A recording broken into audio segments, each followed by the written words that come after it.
Recently, Prince Harry was open enough to speak publicly about his grief following his mother's death.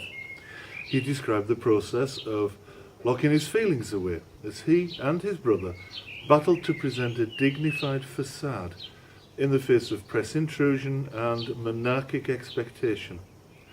Harry went further to talk about the mental health problems that result from this sort of denial of feelings and the difficulties that ensue in later life as a result. It took the young prince well over a decade to find the courage to unlock his feelings and face the terrible grief as an adult that he was unable to bear as a child. But at least he did it. Not everyone does. Many of the people we meet in mental health services develop their problems precisely because of this process of bottling up their reactions to overwhelming trauma. They say that no good deed goes unpunished, and the response from some quarters was immediate.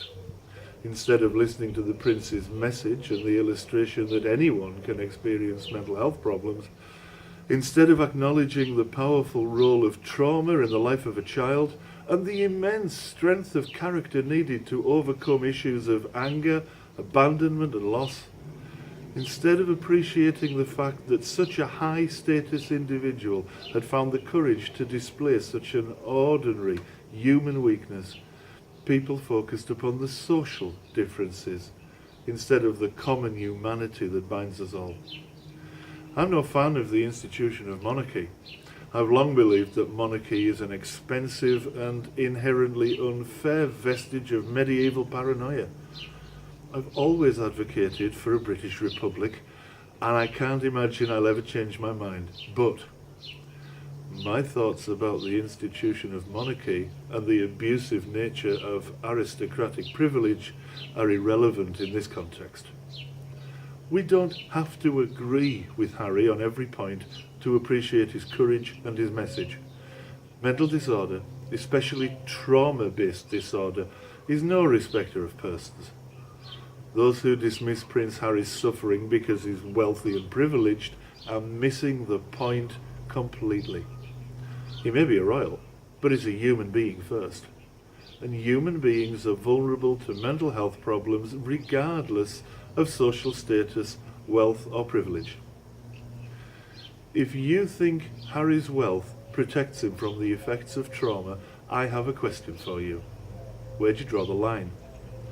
What amount of income is enough to prevent schizophrenia, for example? Is the sum different for bipolar affective disorder or personality disorder? Would it be a lesser amount in respect of depression?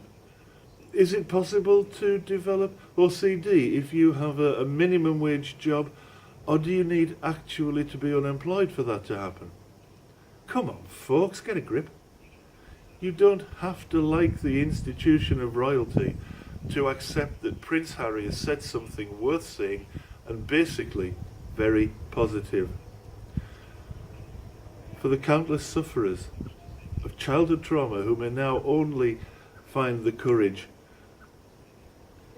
to deal with their issues, I say well done for speaking out. Well done, Harry, for coping with your own difficulties, and thank you for enabling others to seek help by your example.